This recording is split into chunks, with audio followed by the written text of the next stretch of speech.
In today's video, I'm going to teach you how to create a new property in HubSpot.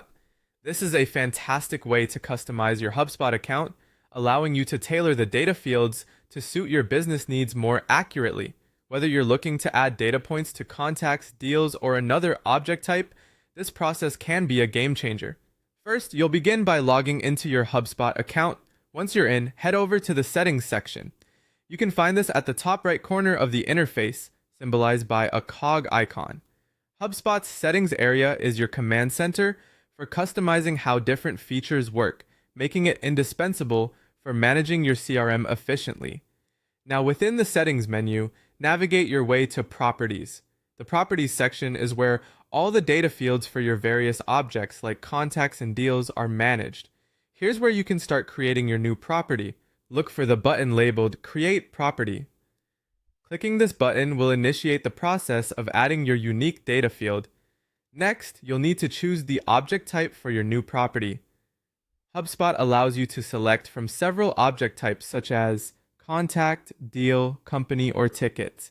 Selecting the correct object type is crucial because it determines where this property will be applicable across your CRM. Now that the object type is set, the next step is deciding on the field type. HubSpot gives you the option to select either date picker or date time picker.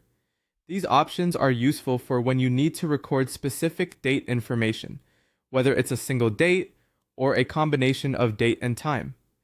Choosing the appropriate field type ensures that the data you collect is structured correctly and can be used effectively in reports and workflows. Once the field type is set, it's time to give your property a name and description. The name should be clear and indicative of what the property represents. This helps not only you, but also your colleagues to easily understand what kind of data should be stored in this field. The description is equally important. It provides additional context and guidance, especially useful in complex CRMs where many such properties exist. With the property now named and described, you can save it. By clicking Save, your new property becomes available for use across your HubSpot account. This means you can now incorporate it into forms, workflows, and reports, offering new ways to capture data and gain insights into your business operations. And that's it. You've just learned how to create a new custom property in HubSpot. By doing this, you're not only enhancing your ability to organize data, but also improving the efficiency of your CRM systems. Thanks for watching, and I hope this tutorial helps you make the most of your HubSpot experience.